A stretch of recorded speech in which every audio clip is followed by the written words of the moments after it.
Le damos al desbalanceamiento. Bueno, me interrumpen nomás cualquier cosa. Eh, Como les decía entonces, si el centro masa no coincide, entonces vamos a tener más masita de un lado que otro. Entonces estas fuerzas que necesitamos para tener rotando a la partícula, a las partículas, van a estar descompensadas. Lo importante, una cosa muy muy importante, como dices, la causa más común de vibraciones. Estos son mensajes que saqué de las diapos de Cristian. Bueno, me guío mucho con sus diapos. Es muy importante considerar que todas las máquinas rotatorias, todas, sin excepción, están desbalanceadas. Porque es imposible que una máquina esté perfectamente alineada, o sea, que su centro de masa esté perfectamente, que pase perfectamente por el eje de giro. Entonces, siempre va a haber lo que se llama cuando uno tiene una máquina que aunque no esté balanceada, esté con un desbalanceamiento bien pequeño, siempre se habla entonces de que hay un desbalanceamiento residual. Entonces, la idea es que nos preocupemos de que las máquinas rotatorias siempre tengan un desbalanceamiento residual pequeño, ¿ya? ¿Cómo nos aseguramos esto? Bueno, podemos disminuirlo, el desbalanceamiento, mediante el proceso, como dice, de balanceo o balanceamiento. ¿Alguien va a preguntar algo? ¿No? Va, me pasa. Las causas de que se genere, bueno, ya les dije que en todos los casos siempre hay desbalanceamiento, pero hay causas que agravan el desbalanceamiento, o lo aumentan. Por ejemplo, tenemos el desgaste no uniforme en álaves. Ya acá tenemos un álave de turbinas de gas, aquí a la derecha, y tenemos un desgaste, en realidad que hay un desprendimiento de material incluso. Eso ya cambia la composición, la estructura, cambia la distribución de masa, cambia la ubicación del centro de masa. Todas las razones que se le puedan ocurrir. Pernos, tuercas, colillas desiguales. Una cosa importante acá, que cuando algo está rotando, hay otro tipo de deformaciones. Por ejemplo, el clásico rotor con el eje, cuando lo hacemos rotar, eh, tenemos que recordar que estos ejes, los ejes son flexibles, se deforman y cuando están eh, vibrando, ¿cierto? Cuando está moviéndose este rotor, estas rigideces pueden modificarse un poco, ¿sí? Pueden haber cambios en el comportamiento vibratorio, en la zona dinámica a comparación las características que definen la vibración en comparación a cuando este sistema está quieto, ¿sí? Entonces yo puedo encontrar, por ejemplo, un sistema quieto, balanceado, con un centro de masa muy cerca del eje de rotación, ¿ya? Por ejemplo, ahí está el eje, el centro y el centro de masa muy cerquita, lo hice muy chico, ¿ya? Pero cuando esto está en movimiento, cuando esto está moviéndose, es muy posible que estas deformaciones de estos cambios de rigidez, estas variaciones al tener el sistema dinámico, pueden generar que con respecto al centro de rotación tengamos un centro de masa mucho más alejado, ¿sí? Porque puede ser que el cuerpo se deforme, ¿cierto? Y cuando se deforma, ustedes han visto, no sé, esa foto donde aparece Gary Medel con una pelota deformada en su frente, del Mundial de Sudáfrica, creo que era. Entonces, para que tengan... ¿alguien ha visto eso, no? En realidad lo pregunto. Sí, Voy a poner, a ver, la voy a poner. Gary Medel,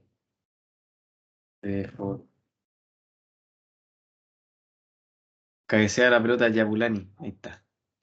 Cash.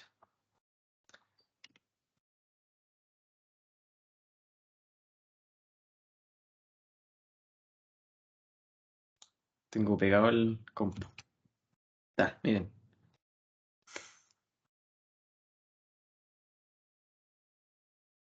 Que tengan presente que en realidad todas las máquinas, aunque no sean así de flexibles como esa pelota, igual se deforman, ¿sí? Entonces pasa esto que les estoy contando, ¿ya? También, qué sé yo, que los rodamientos queden excéntricos, o sea, que este disco está con un eje, ¿cierto? Y el rodamiento quizás no está perfectamente alineado, entonces, si no está perfectamente alineado, si esto, por ejemplo, queda un poquito más inclinado, lo voy a exagerar, así. También el eje de rotación, sí que debería estar aquí, vamos a tener momentos en que el centro de masa está más lejos, etcétera, etcétera. También los chaveteros, cuando pongo para poder transmitir potencia, también es masa, ¿cierto? Masa extra, que si no es de la misma densidad que de los mismos, que los elementos, que el eje, que el engranaje, también genera un desbalance. Entonces, el desbalanceamiento se puede medir y, ¿y cómo se puede medir? Bueno, se mide a través, vamos a ver por qué se ocupan estas unidades, o sea, estas dimensiones, como la masa desbalanceada por la distancia que tiene esta masa desbalanceada del eje de rotación. ¿Qué quiere decir eso? Que vamos a tener, imagínense un rotor, un disco completamente balanceado, alineado, con el centro de masa acá adentro, pero ahora vamos a ver y pensar qué pasa si hay un desprendimiento o una inclusión de material. Entonces vamos a agregar una masita aquí. Y esa masa le vamos a llamar la masa desbalanceada, que va a estar a una distancia R. Obviamente el centro de masa ahora de todo el disco cambia, ya, pero esa es la idea. La otra manera de definirlo es la masa del mismo rotor, la masa de todo, por la excentricidad del centro de masa. O sea, ver dónde quedó el centro de masa debido a que incluimos esa masita y la excentricidad sería esa distancia.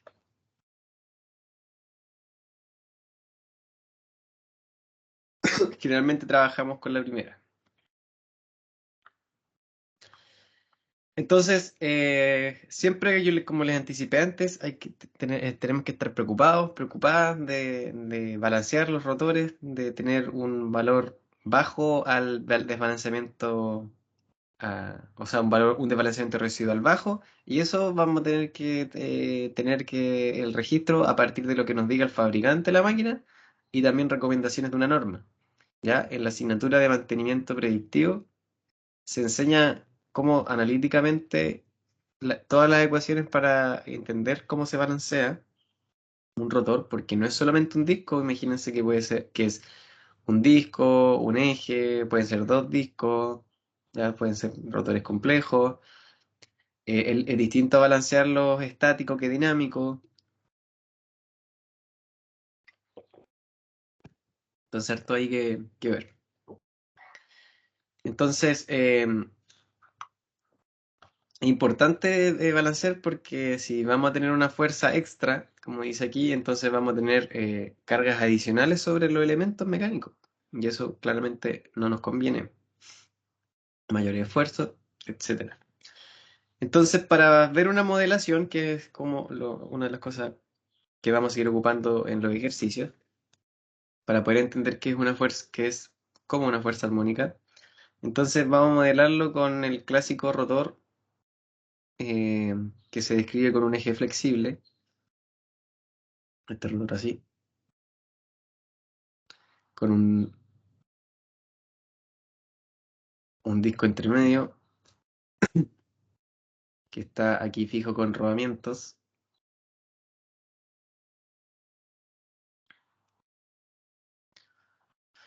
Entonces este va a tener su posición de equilibrio en esta línea segmentada y voy a definir los siguientes ejes. Saliendo de la pizarra aquí, saliendo de la pizarra, vamos a tener un eje X.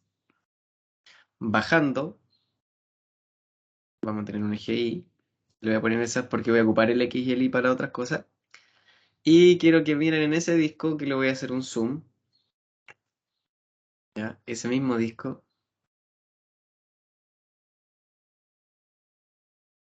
Ahí está el zoom.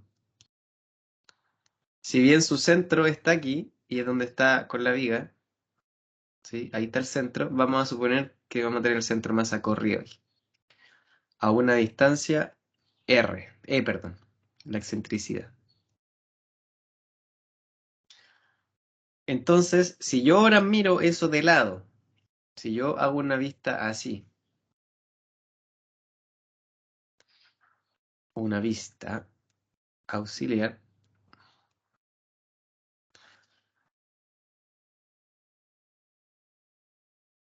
voy a tener lo siguiente. El eje X ahora se ve hacia la derecha y el eje Y hacia abajo. Y imaginémonos que lo que estamos teniendo, lo que queremos ver en esta vista auxiliar es cuando el rotor está no justo en la deformación de la viga hacia abajo, ¿ya? Sino que está hacia abajo y un poquito hacia nuestra cara. O sea, bajó en Y, pero también avanzó un poco en X, ¿ya? O sea, que el rotor tiene su centro no en Y, no en el eje Y, sino un poquito más hacia adelante, para ver el caso general. Entonces aquí vamos a tener el centro, que va a tener unas coordenadas X, y por eso le puse gorrito a las otras para trabajar con el X y acá.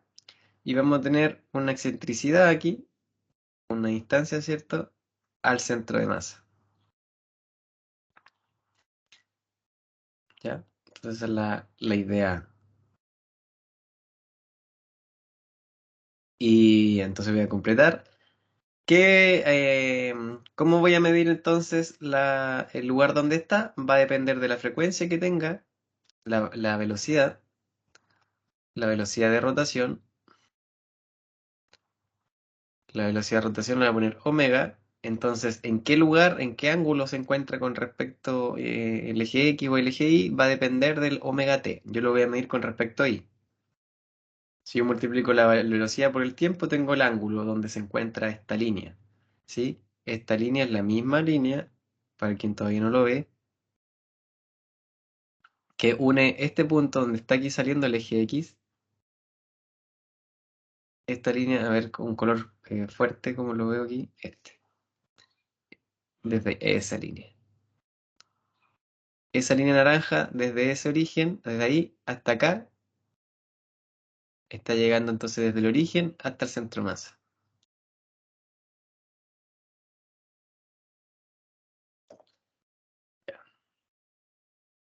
¿Se entiende el dibujito, chiquillos? Chiquillas. Si se entiende. Gracias, muchas gracias. Va, cerré esto. ¿O no? No, ahí está.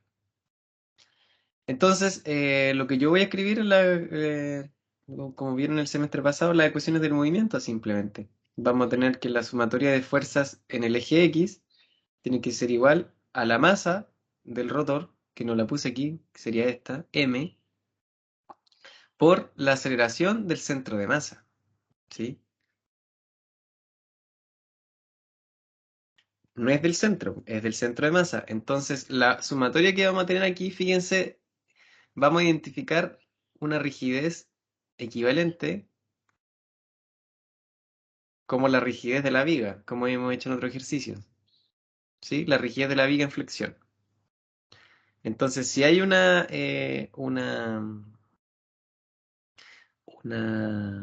representamos con KB esa rigidez equivalente, la rigidez de la viga, entonces la única fuerza que va a actuar sobre el rotor, sobre el disco, cuando tenemos deformado esto de la manera que se muestra, va a ser una fuerza que va a depender de la deformación, que es R.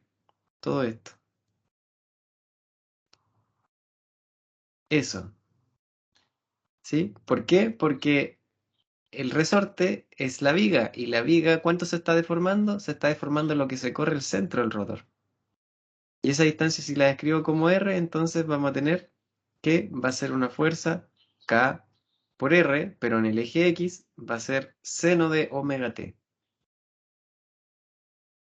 El cateto opuesto a esto. Y siempre se opone al movimiento, ¿cierto? Entonces, si yo hago positiva la sumatoria hacia allá, la del resorte está tirando hacia el otro lado. Si el centro se movió hacia la derecha, La viga está tirando hacia la izquierda, por lo tanto esto es negativo.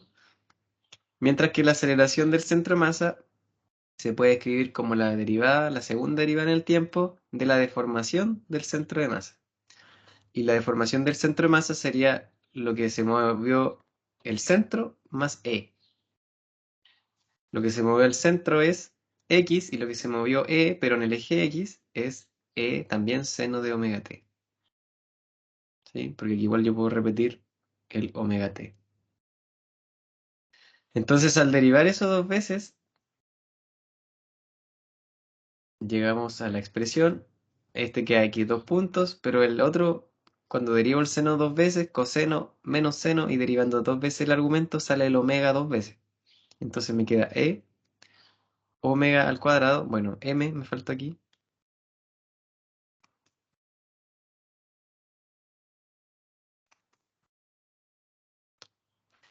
por el seno de omega t. Si yo reordeno esto, nos quedamos con, bueno, fíjense que R por el R seno de omega t no es otra cosa que en el fondo kx, que es x. X es lo mismo la posición del centro. Así que pasándose sumando x y pasando que tiene el término con e a la derecha, bueno, lo paso a la izquierda, pero invertir el lado de la ecuación, me quedo así. Entonces, esto me está diciendo que en el eje X, un desbalanceamiento, una excentricidad del eje, equivale a una fuerza armónica, pero que tiene una amplitud que vale el desbalanceamiento por la frecuencia de excitación. O sea, tenemos U, va a ser el desbalanceamiento, M por E, así se va a medir desbalanceamiento, ¿cierto? Y entonces vamos a tener esto igual a U omega al cuadrado seno de omega t. Y el U también se puede escribir como la masa desbalanceada por R.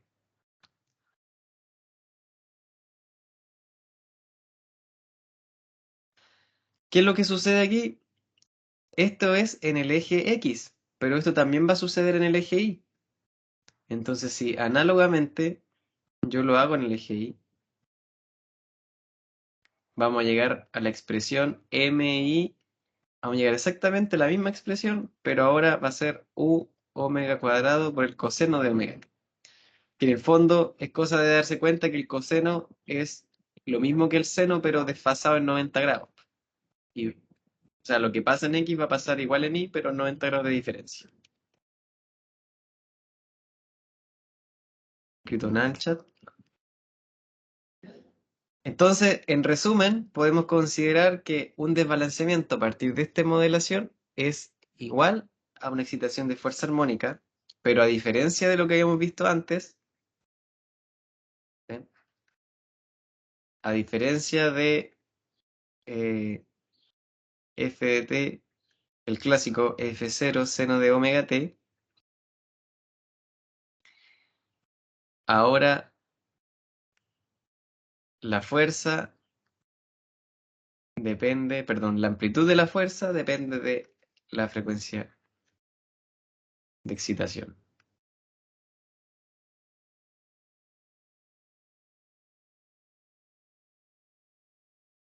De la excitación depende de la frecuencia.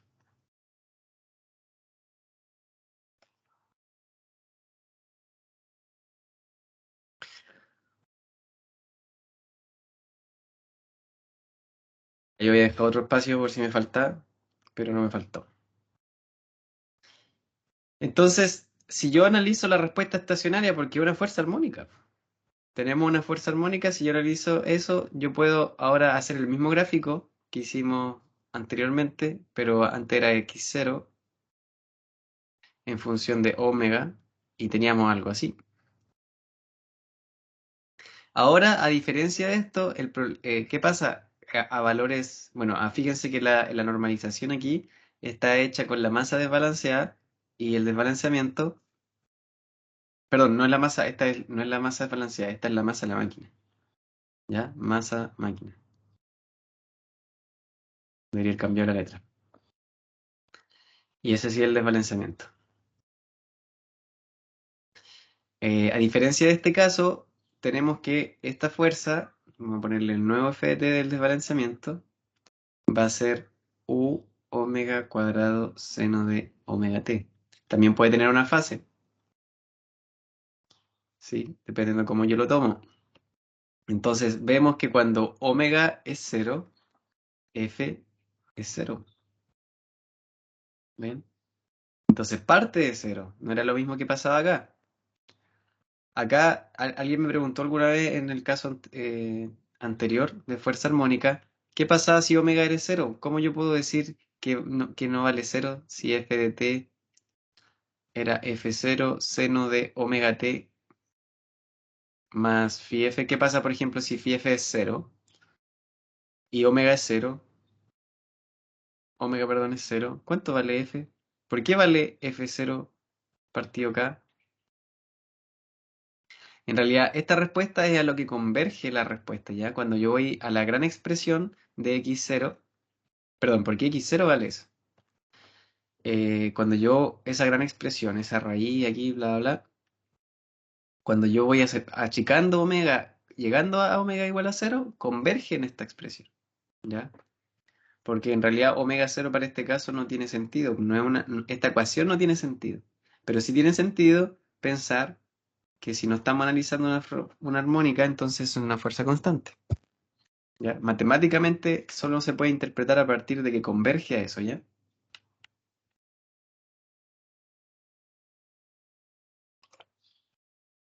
Entonces, para este caso, vemos que parte de cero, este nuevo caso, tiene la misma zona, resorte, resonante, másica, y a diferencia del caso anterior, a medida que aumenta omega, también va a aumentar la amplitud.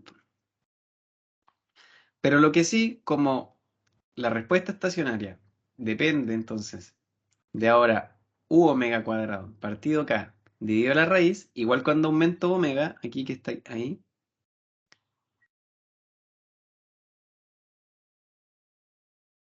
cuando aumento omega, también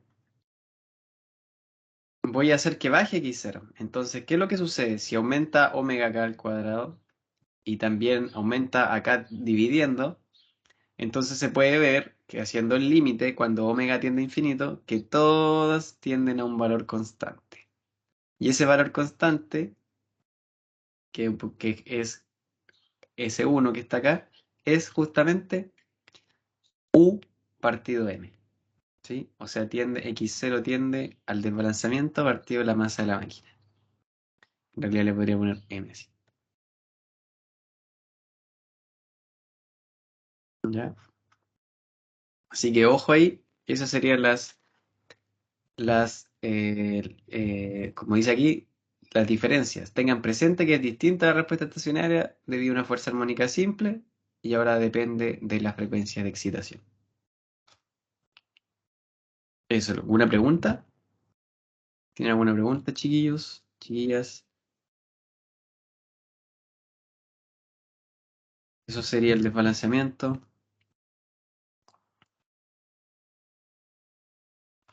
Nada. Carlos, Franco, iba a decir.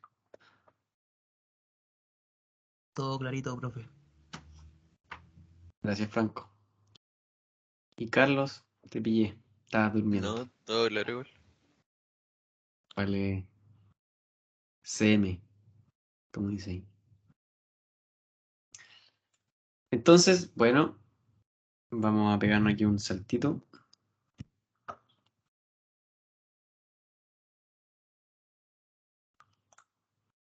Todavía quedan 10 minutos, así que voy a seguir.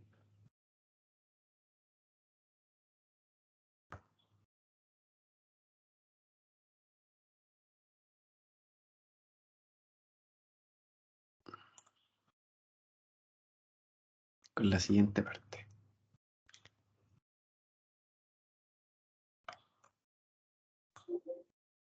Calmation.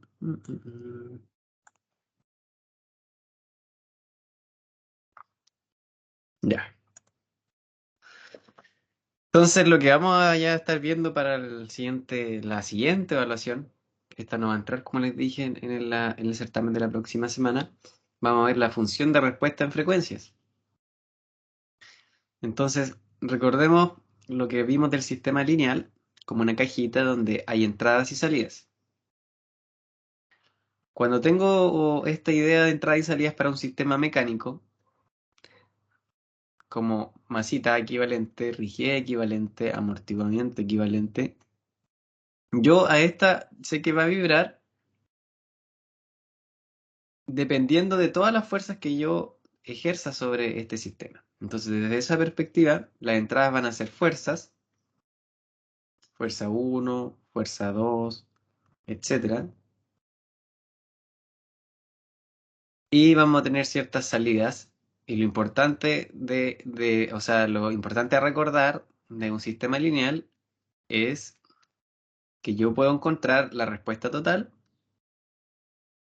en el tiempo, que es igual a la suma, ¿cierto? De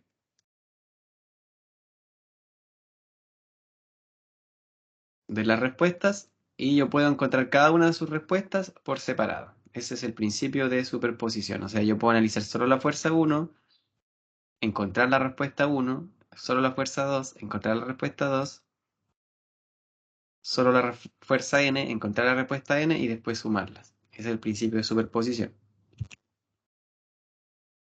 Pero hay una función, que es la que está en la función de respuesta en frecuencias, que relaciona ambas, la salida y la entrada, ¿ya?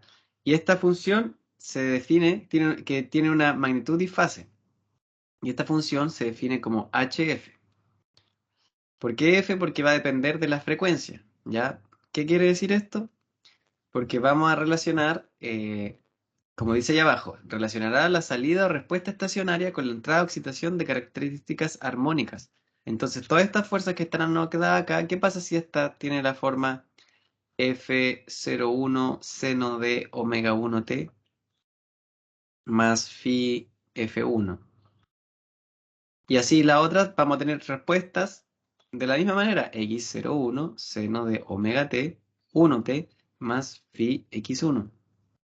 Y así para todas las respuestas. Entonces, lo que va a hacer esta función va a relacionar en función de las frecuencias. Esa f es de frecuencia, ¿ya? No de fuerza. La entrada y la salida, ¿sí? O sea, va a hacer, si hay una relación entre las dos, va a juntar estas dos. F1 con X1, F2 con X2, Fn con Xn. ¿En función de qué? De omega 1, de omega 2, de omega 3. Eso es lo que quiere decir dentro de este paréntesis. Quizá, para hacerla más fácil en este caso y no confundir la F, le vamos a poner el omega aquí.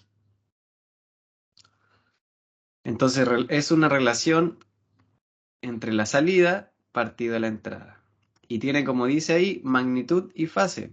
¿Por qué? La magnitud la voy a definir de la siguiente manera, así. Y la fase la vamos a definir con ese valor. Phi h de la frecuencia. ¿Qué quiere decir eso? Bueno, una salida, si te acuerdan que una función armónica, como el clásico x0 seno de omega t más phi x, ese x de t, yo lo puedo escribir de forma compleja, como un e, perdón, como un x0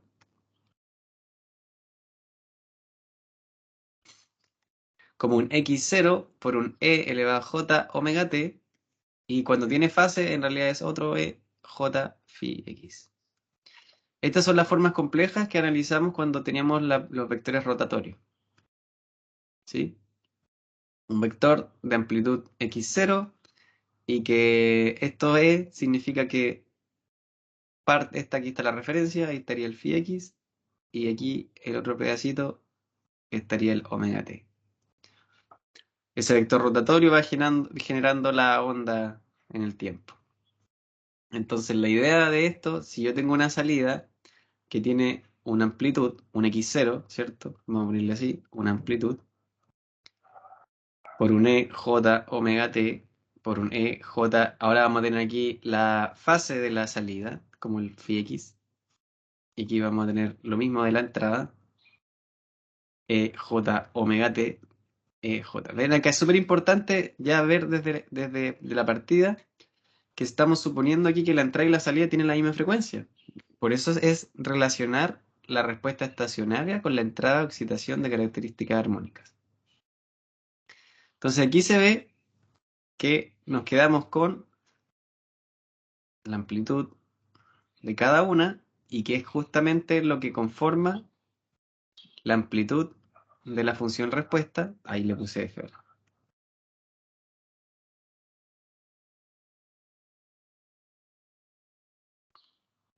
Y aquí nos quedamos con cuando dividimos por una misma base, ¿sí? Se restan los exponentes. Justamente ese es el phi h. Tenemos entonces la magnitud y la fase, que está aquí arriba, escrita de esa manera. ¿Ya? La idea de esto es que yo teniendo la función respuesta tengo la amplitud y fase. Son dos gráficos distintos. Ahí este teclado está mal. ¿Ya? Si yo tengo entonces ahora identificando la salida como mi x, entonces la relación de amplitudes va a ser la amplitud de esta función respuesta y la relación de amplitudes, ¿qué va a ser ese? Va a ser x0 y ¿qué va a ser la entrada? La entrada es el f0. Vamos a tener la relación de amplitudes en función de la frecuencia. Por otro lado, para el desfase, vamos a tener, a diferencia de phi que hemos ocupado antes, siempre phi lo escribí así, ¿ya? El phi, cuando hacíamos el gráfico de phi en función de omega, omega n o omega nomás, era así, de 0 a 180. Acá es de 0 a menos 180, simplemente porque están invertidos, ¿ya? Entonces lo que vamos a ir viendo ya las próximas clases es que este gráfico nos va a servir para, a partir de que nos entreguen fuerzas de excitación sobre el sistema armónicas, nosotros viendo estos gráficos, nosotras podemos predecir qué amplitud tendría que tener ese sistema debido a esas fuerzas armónicas. Y si son varias fuerzas armónicas, yo voy a poder encontrar varias respuestas armónicas y por el principio de superposición las voy a poder sumar. Así que, ¿alguna pregunta? Hasta ahí voy a dejar la clasecita. Voy a retomar lo del FRF. No sé si me iban siguiendo un poquito.